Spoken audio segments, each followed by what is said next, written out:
যারা এই যে সুদ খান, টাকা ছেড়ে রাখে, টাকা আসে নাকি এলাকায় সব নেই? হ্যাঁ, এখানে যারা এই কাজে আছেন, আপনি মায়ের সাথে জেনা করছেন, আপনি যাই নাউজুবিল্লাহ বলেন আর আলহামদুলিল্লাহ বলেন, আপনি এই কাজে আছেন। এর 33টা গোনা হয় সুদ খেলে। নিম্ন গোনা মায়ের সাথে জেনা করা, আর উপরের গোনা আল্লাহ রসুলের সাথে যুদ্ধ করা।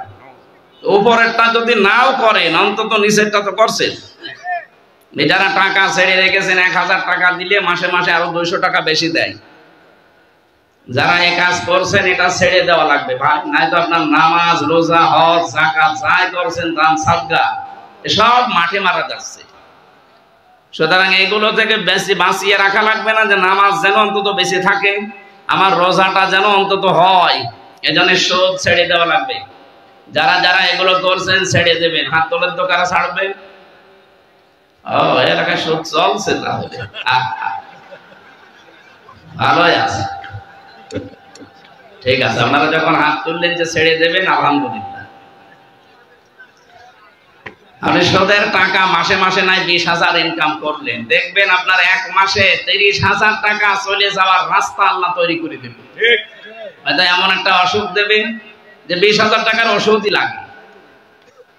বলেন তো, রোগ দেওয়ার সঠিক ভাবে বলবেন মালিককে। ওয়াইদা মারিদতু ফাহুয়া ইয়াশফিন, আমি যখন অসুস্থ হই আমাকে শেফা দেয় কে? ঔষধ তো একটা ওসিলা। উনি যদি বলে যে না হবে না, তামাম দুনিয়া খেয়ে ফেললো, আপনি সুস্থ হবেন না। এই বিশ্বাস আমাদের আছে তো? এই যে দোয়াটা বললাম, ওয়াইদা মারিদতু ফাহুয়া ইয়াশফিন, এটা আমাদের জাতির পিতার দোয়া, ইব্রাহিম আলাইহিস সালাম।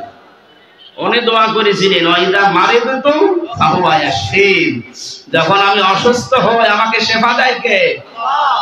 এজন্য অবৈধ ইনকাম করে আসবেন ঠিক, এমন একটা অসুখ লাগিয়ে দেবে, 20,000 টাকা উপায় হলে দেখা যাচ্ছে 25,000 টাকা চলে যাচ্ছে বিভিন্ন রাস্তায়। নিজেকে কন্ট্রোল করেন, এরকম বড় বড় বিপদ থেকে আল্লাহ আপনাকে বাঁচিয়ে রাখবে ইনশাআল্লাহ। কিছু মানুষের চেহারা হবে কুকুরের মতো। কুকুরের কাজ কি? 2টা কুকুরকে আপনি পাশাপাশি খাবার দেবেন, একটাকে যা দিয়েছেন ও কিন্তু সারাদিন খেয়ে শেষ করতে পারবে না, এরপরও পাশেরটায় হামলা দেয়। এটা কুকুরের স্বভাব। এই বাংলাদেশে বহু মানুষের স্বভাব এরকম ছিল, ওর নিজের যা আছে মরণ পর্যন্ত খেলেও শেষ হতো না, এরপরও জনগণেরটায় হামলা দিয়েছে।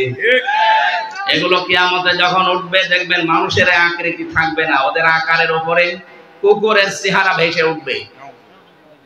কেন? ওয়ালাকাদ কাররামনা বানি আদম, আমি বনি আদমকে সম্মানিত করেছি, এত সুন্দর করে চেহারাটা বানালাম, মায়ের পেটে আমি ওকে হারাম খাওয়াইনি। কথা বলছেন না? মায়ের মাসিক অসুখ বন্ধ করে রক্তটা আমি নাভির ভেতর দিয়ে দিয়েছি, তাও মুখ দিয়ে দেইনি, এটা পবিত্র রাখলাম। অথচ দুনিয়ায় যাবার পরে এই পবিত্র মুখ দিয়ে কত অপবিত্র জিনিসের ভেতরে লাগা। বিড়ি সিগারেটও কিন্তু ওই পর্যায়ে পড়ে। সুতরাং এটা যারা খান, এটা বন্ধ করবে। কি একটা আইন হয়েছিল না স্যার, যে বিড়ি প্রকাশ্যে সিগারেট খেলে কত টাকা জরিমানা জানেন? 50 টাকা। আছে এখন? আর তো না, আইন করি তো শেষ। আসলে অনেক পুলিশ ভাইও দেখি খায়, এই জন্য ভাই আইনে আছে, অন্তত আপনারা একটু কড়াকড়ি করবেন।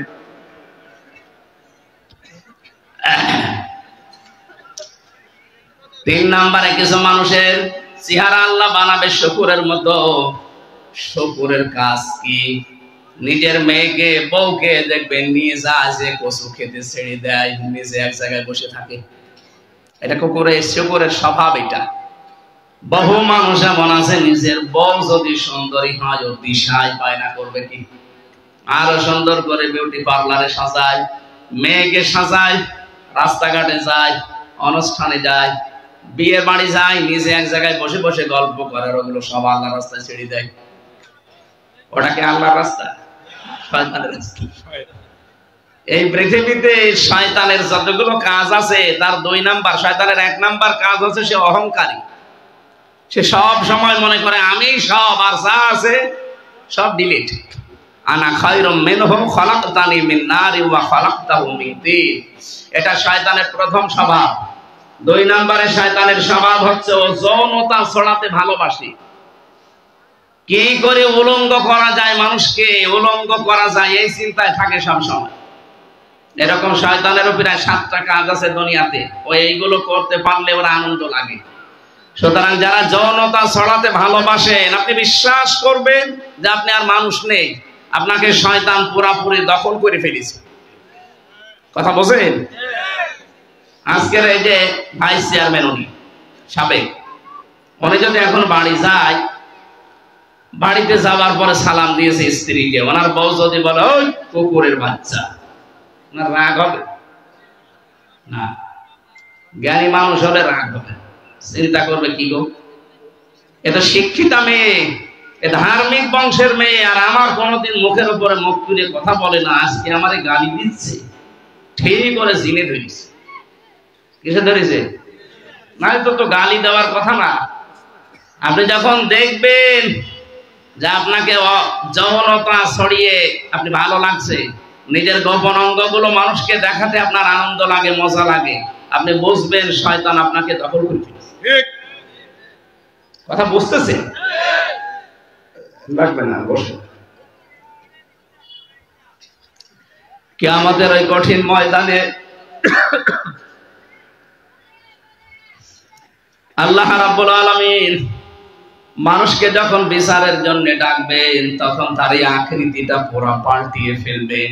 এত সুন্দর করে সম্মান দিয়ে বানালাম, তোরে এখন কুকুর বানাবো, শুকর বানাবো, সাপ বানিয়ে দেব না, এটা মানায় না।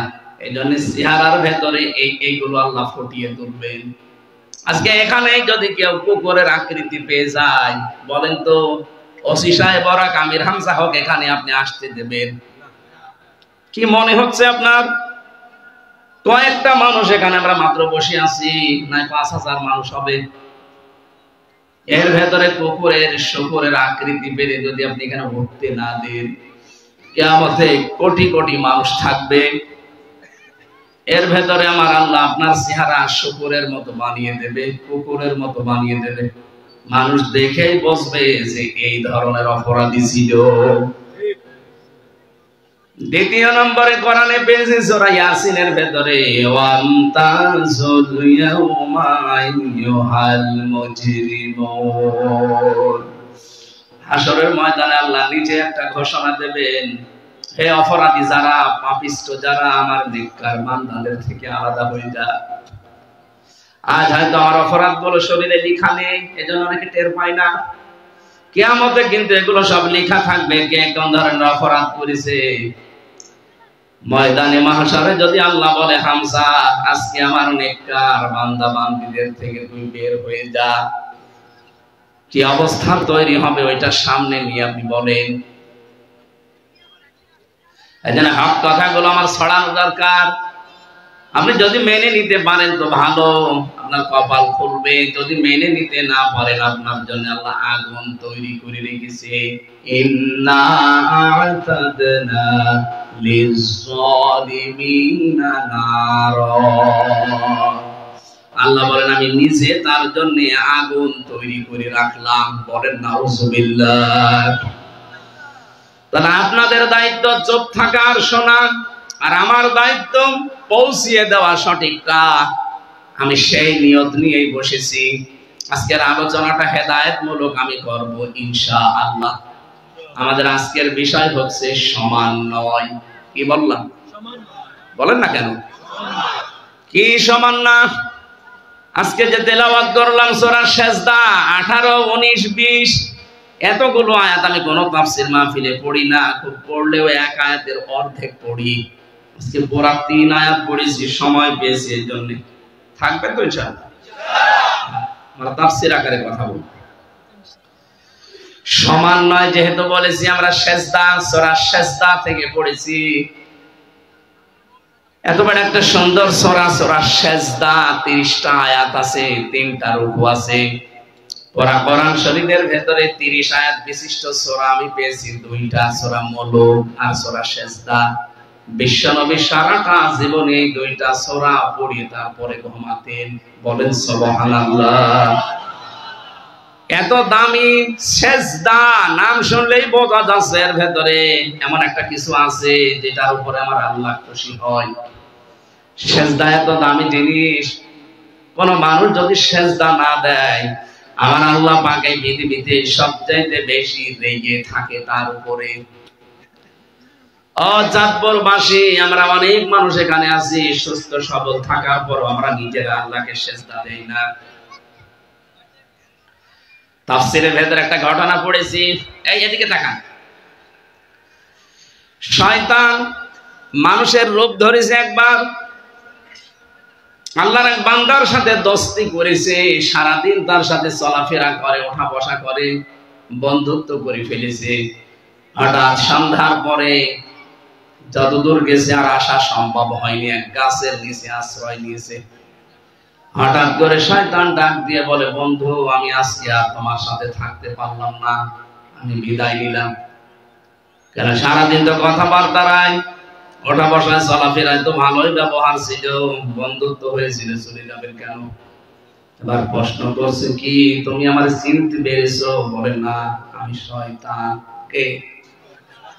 লোকটা বলছে, কি আশ্চর্য, আপনি পরিচয় যখন দিয়ে দিলেন, আপনাকে দেখে তো আমার ভয় লাগার কথা, আর আপনি আমারে ফেলে রেখে চলে যেতে চান কেন?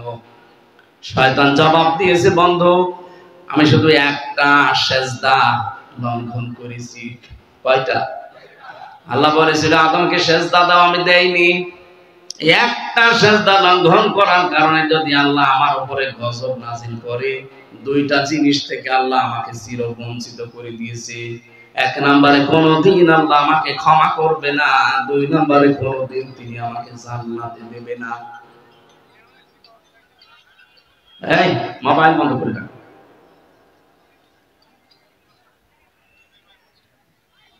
অথচ আজকে 24 ঘন্টা তোমার সাথে আছি, 24টা ঘন্টায় তোমার উপরে 17টা সেজদা ফরজ ছিল।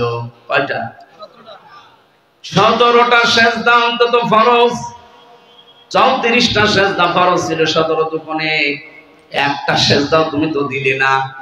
আমার ভয় হচ্ছে আমি একটা লঙ্ঘন করে যদি গজব প্রাপ্ত হই, তুমি 17 দুগুণে 34টা সেজদা দাওনি, আল্লাহ যে কি গজব নাযিল করবে তার কারণে আমিও গুনাহগার কারণে যেতে পারি। চাঁদপুরবাসী যেহেতু এলাকা মুসলমান বেশি, অন্য ধর্মের লোক সেরকম নেই, আমরা জানি সেজদা দেন না। আপনি মুসলমান দাবি করেন কোন কারণে? নবীজি জানিয়েছেন একজন অমুসলিম আর মুসলমানের ভেতরে পার্থক্য প্রথমে এইটা যে মুসলমান সেজদা দেবে, অমুসলিমরা সেজদা দেয় না। সুতরাং আমি নামাজের বিষয় আর বলবো না, আজকে ট্রান্স দিলাম।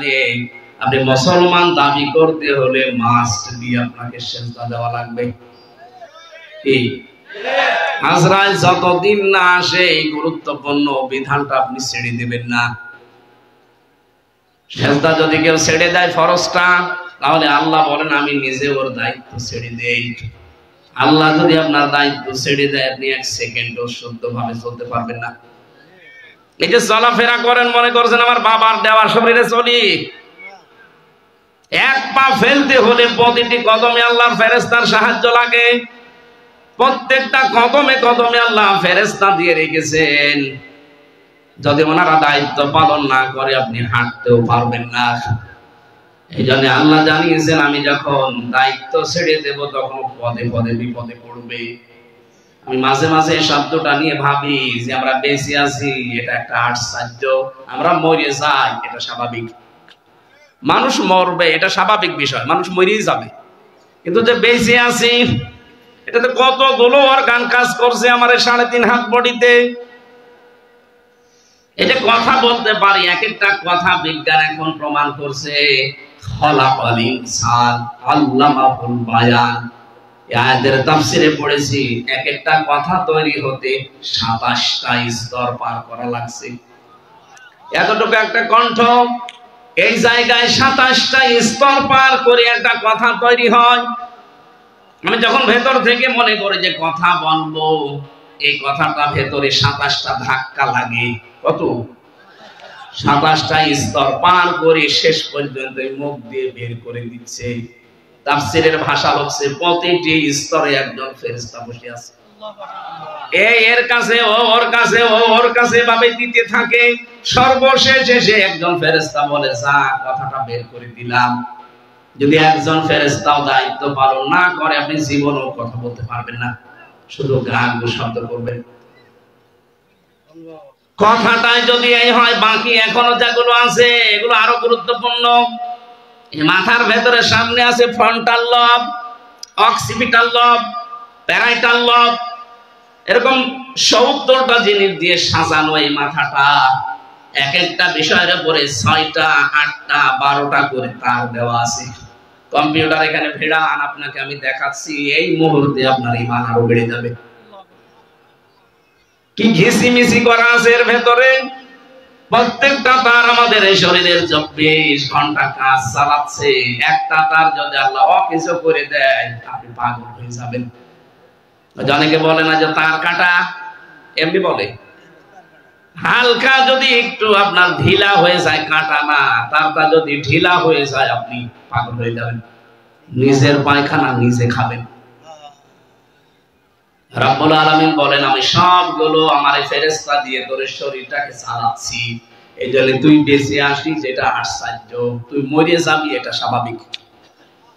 আল্লাহ দায়িত্ব নিয়ে নিয়েছেন এই ফরজ সেজদার কারণে। যারা সেজদা দেয় না আল্লাহ বলেন ওর দায়িত্ব আমি নেই না, ছেড়ে দেই। বলেন নাউজুবিল্লাহ। এরকম বহু কথা তাফসীরের ভাষায় শুধু সেজদার নামকরণে লেখা আছে। এত গুরুত্বপূর্ণ একটা বিধান সেজদা। কি বললাম? মানুষের এই 3.5 হাত বডির ভিতর তাকালেই বোঝা যায় যে মানুষকে আল্লাহ বানিয়েছে সেজদা দেওয়ার জন্য। এই হাত দিয়ে, কপাল দিয়ে, নাক দিয়ে এই পৃথিবীতে আর কোন সৃষ্টি সেজদা দিতে পারে না। গাছও সেজদা দেয়, খালি লম্বা হয়, ছায়াগুলো লম্বা হয় বিকাল বেলা, ওইটা ওর সেজদা। গরুগুলোও সেজদা দেয়, রাতের বেলা জাগর কাটে, এইটা ওর সেজদা। এক কথা বুঝতেছেন? কিন্তু আমাদের মতো এইভাবে সেজদা পৃথিবীর কোন সৃষ্টি দিতে পারে না। এই জন্য আমাদের দাম এত বেশি। এখন সেজদায় আপনি দেন না, আপনার দাম তো কুকুরের দাম তো খারাপ হয়ে যাবে। আজকে থেকে ফরজ সেজদা আর ছেড়ে দেবেন? আলহামদুলিল্লাহ।